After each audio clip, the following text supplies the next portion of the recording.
সন্তান নেয়ার জন্য সহবাসের নিয়মগুলো কি কি? কোন অবস্থানে সহবাস করতে হবে? সহবাস করার পরে কি নির্দিষ্ট ভঙ্গিতে শুয়ে থাকতে হবে? ঘন ঘন বীর্যপাত করলে কি পুরুষের প্রজনন ক্ষমতা কমে যায়? এমন অনেকগুলো প্রশ্ন আপনাদের কাছ থেকে এসেছে। এই ভিডিওতে বিষয়গুলো সহজ করে বোঝাবো। একদম হাত কলমে দেখিয়ে দিচ্ছি। এটা হচ্ছে একজন নারীর কোমরের অংশের মডেল। এই দুটো হচ্ছে কোমরের হাড্ডি আর এটা হচ্ছে মেরুদণ্ড। আমরা নিচে চলে যাই। এই ওপরে ছোট্ট ছিদ্রটা দেখতে পাচ্ছেন, এটা হচ্ছে প্রস্রাবের রাস্তা, এদিক দিয়ে প্রস্রাব বের হয়। তার নিচে এই ছিদ্রটা দেখতে পাচ্ছেন, এইটা হচ্ছে যোনিপথের ছিদ্র। এখান দিয়ে মাসিকের রক্ত বের হয়, প্রসবের সময় এই রাস্তা দিয়েই বাচ্চা বের হয় এবং সহবাসের সময় এই রাস্তাতেই বীর্যপাত হয়। আর নিচে যেটা দেখতে পাচ্ছেন এটা হচ্ছে পায়ুপথ, এখান দিয়ে মল বের হয়। এখন আমরা চলে আসি ভেতরে কি আছে। সবচেয়ে উপরের ছিদ্রটা ছিল প্রস্রাবের রাস্তা, তাই আমাদের প্রস্রাবের রাস্তার পেছনে আছে মূত্রথলি। এখানে প্রস্রাব জমা থাকে, তারপর প্রস্রাবের রাস্তা দিয়ে বের হয়ে যায়। এখন আমরা আসবো যোনিপথের রাস্তার পেছনে কি থাকে। সন্তান ধারণ বোঝার জন্য এটাই সবচেয়ে গুরুত্বপূর্ণ। যোনিপথের পেছনে থাকে এই জিনিসটা, আস্তে আস্তে বোঝাই। এই যে দেখছেন ছিদ্রটা, এটাই হচ্ছে যোনিপথের ছিদ্র। এদিক দিয়ে রক্ত বের হয়, এদিক দিয়ে বীর্যপাত হয়, আবার এই রাস্তা দিয়ে বাচ্চা প্রসব হয়। তো এইখানে হচ্ছে আমাদের বীর্যপাতটা হয়। বীর্যপাত হওয়ার পরে শুক্রাণু এইখান থেকে চলে যায় জরায়ুতে। জরায়ুটা হচ্ছে এই জিনিসটা, এই যে এইটা হচ্ছে আমাদের জরায়ু। ভেতর থেকে কিরকম দেখা যায়? ভেতর থেকে এরকম দেখা যায়। আমি আরেকটা ভালো মডেলে এই যোনিপথ এবং জরায়ুটা দেখাচ্ছি। এই যে এটা একই, এই জায়গাটা, এইটা হচ্ছে আমাদের যোনিপথের ছিদ্র, এদিক দিয়ে মাসিকের রক্ত বের হবে। ভেতর থেকে যদি আসি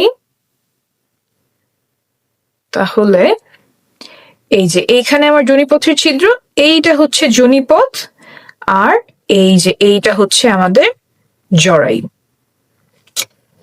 সহবাসের সময় এই জায়গাটাতে বীর্যপাত হয়। এইখান থেকে শুক্রাণু জরায়ুর মুখ এই পর্যন্ত পৌঁছাতে লাগে মাত্র কয়েক সেকেন্ড। এখন অনেকে আমাকে প্রশ্ন করেন যে সহবাসের পরে কতক্ষণ চিত হয়ে শুয়ে থাকতে হবে, পা উঁচু করে কতক্ষণ রাখতে হবে, কোমরের নিচে কয়টা বালিশ দিতে হবে, বা শুনেছি অমুক অবস্থানে সহবাস করতে হবে কিন্তু ওই অবস্থানটা আমার কষ্টদায়ক হয়। এই যে যতগুলো কাজ বললাম, এই কাজগুলোর কোনোটা গর্ভধারণে বা সন্তান ধারণে উপকার করে এমন কোনো প্রমাণ নেই। তাই এগুলোতে যদি আপনার কষ্ট হয় তাহলে এগুলো করার কোনো প্রয়োজন নাই। তা আপনার যদি ভালো লাগে তাহলে করতেই পারেন।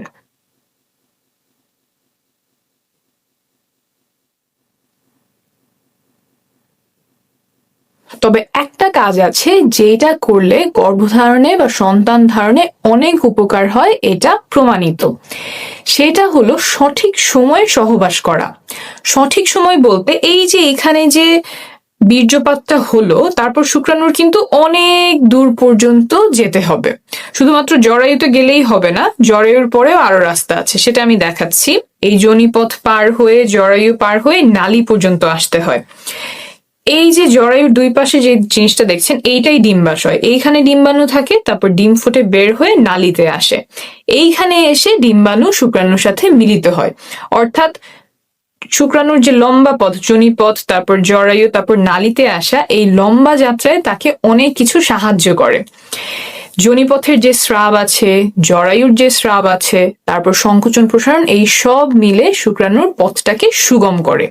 কিন্তু এই সুগম করার কাজ সে মাসের একটা নির্দিষ্ট সময়েই করে, যেটাকে আমরা বলি ফার্টাইল টাইম। অন্য সময়গুলোতে এই স্রাবগুলো শুক্রাণুর জন্য সহায়ক না, দরজাগুলো বন্ধ করে দেয় যাতে শুক্রাণু জায়গা মতো পৌঁছাতে পারে না। তাই এই ফার্টাইল টাইম বা সঠিক সময়, সহবাসের সঠিক সময় জানাটা খুব গুরুত্বপূর্ণ। কিছু লক্ষণ আছে যা দেখে এই সময়টা খুব ভালোভাবে চিনতে পারা যায়। এটা নিয়ে আমি আলাদা একটা ভিডিও করেছি, আপনারা চাইলে দেখে নিতে পারেন।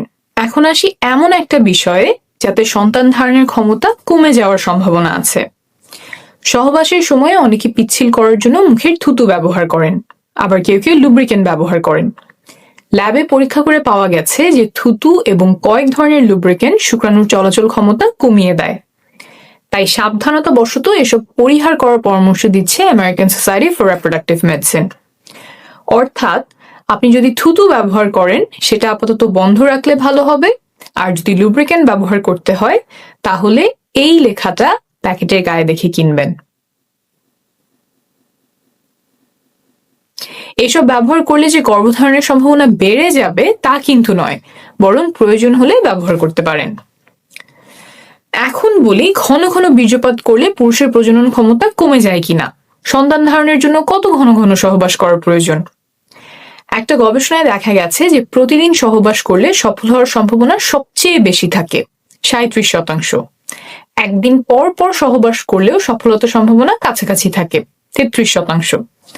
কিন্তু যদি সপ্তাহে একবার সহবাস করা হয় তখন সম্ভাবনা নেমে আসে মাত্র 15%। অর্থাৎ ঘন ঘন সহবাসে সফলতার সম্ভাবনা বাড়ে। প্রতিদিন বা একদিন পর পর চেষ্টা করলে সর্বোচ্চ সম্ভাবনা থাকে। অনেকের একটা ভুল ধারণা আছে যে ঘন ঘন বীর্যপাত করলে পুরুষের প্রজনন ক্ষমতা কমে যায়। অনেকদিন পর পর বীর্যপাত করলে বীর্য ঘন মনে হয়, সেখান থেকে এই ধারণা তৈরি হতে পারে। তবে প্রায় 10,000 বীর্যের স্যাম্পল নিয়ে করা একটা বড় গবেষণায় দেখা গেছে যে প্রতিদিন বীর্যপাতেও শুক্রাণুর সংখ্যা স্বাভাবিক থাকে। আমি নিচে রেফারেন্স দিয়ে দিব, আপনি নিজেই চেক করে নিতে পারবেন। মোট কথা, প্রতিদিন বা একদিন পরপর চেষ্টা করলে সর্বোচ্চ সম্ভাবনা থাকে।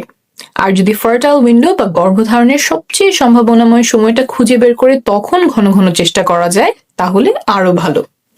তবে সবার পক্ষে সব শিডিউল মেনে চেষ্টা করা সম্ভব নয়, অনেকের জন্য সেটা উপযুক্তও হবে না। আপনি নির্ভরযোগ্য তথ্যগুলো জেনে রাখলেন, তারপর আপনার পরিস্থিতি অনুযায়ী যেটা ভালো হয় আপনি সেভাবেই সিদ্ধান্ত নেবেন। আপনি যখন বাচ্চা নেওয়ার চেষ্টা করছেন তখন মা ও শিশু সুস্বাস্থ্যের জন্য কিছু নিয়ম মানা আবশ্যক, যেমন ফলিক অ্যাসিড খাওয়া, যাতে করে বাচ্চার ব্রেইন আর মেরুদণ্ডে জন্মগত ত্রুটি হওয়ার ঝুঁকি কমে যায়। এসব আমি আরেকটা ভিডিওতে সহজে বুঝিয়েছি, প্রয়োজন হলে সেই ভিডিওটি দেখে নেবেন। ভালো থাকবেন।